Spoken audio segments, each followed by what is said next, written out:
I propose the Senate now adjourn. Okay. Senator Henderson.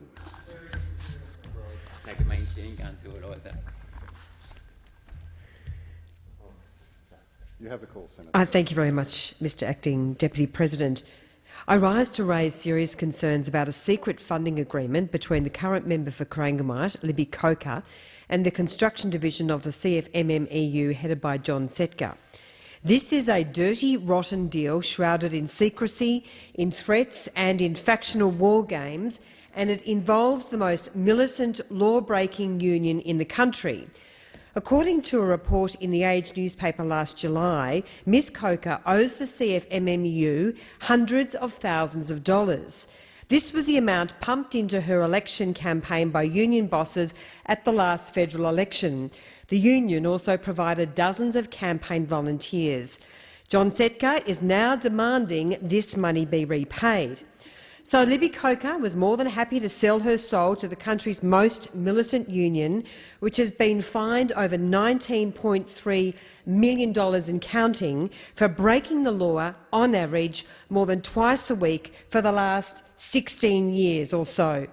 Right now, the CFMMEU and 65 of its representatives are before the courts across 34 separate matters brought by the Australian Building and Construction Commission, facing allegations of hundreds of suspected contraventions of workplace laws. So what is the basis of this debt to one of Australia's most militant unions? How much precisely is owed and why? So far, Ms Coker has refused to provide any details.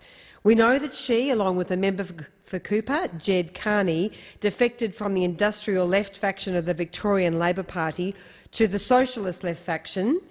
But I say, what is the price of doing so? As I called for last July, the people of Corangamite deserve a full and honest explanation. Ms Coker rode into Parliament on the back of the CFMMEU.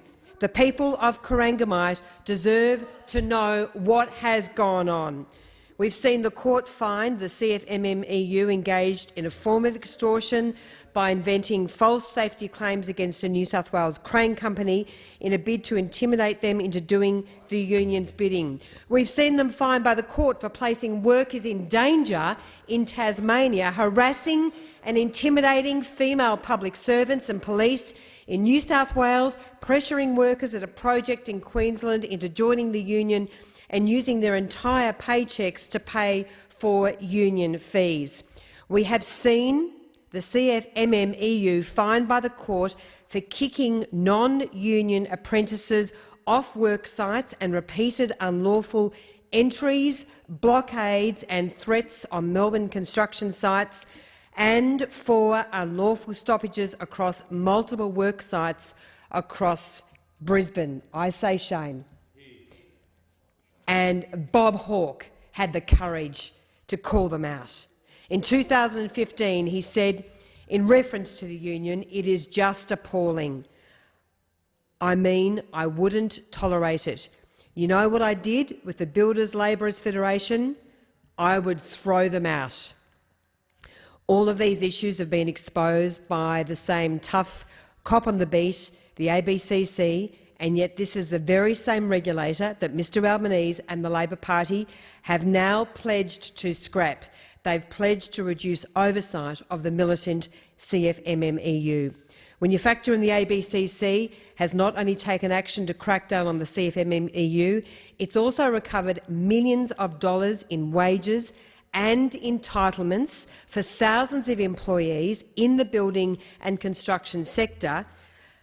When you factor all of this in, Labor's determination to get rid of the regulator is even more absurd.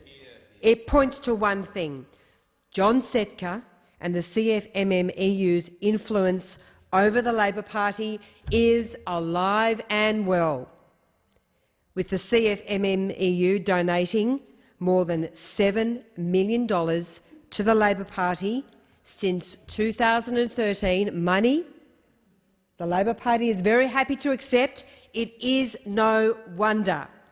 As for the lacklustre Ms Coker, who has done so little to fight for her constituents.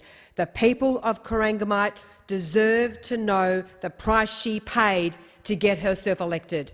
Thank you. Senator Ayres. It's tough, isn't it?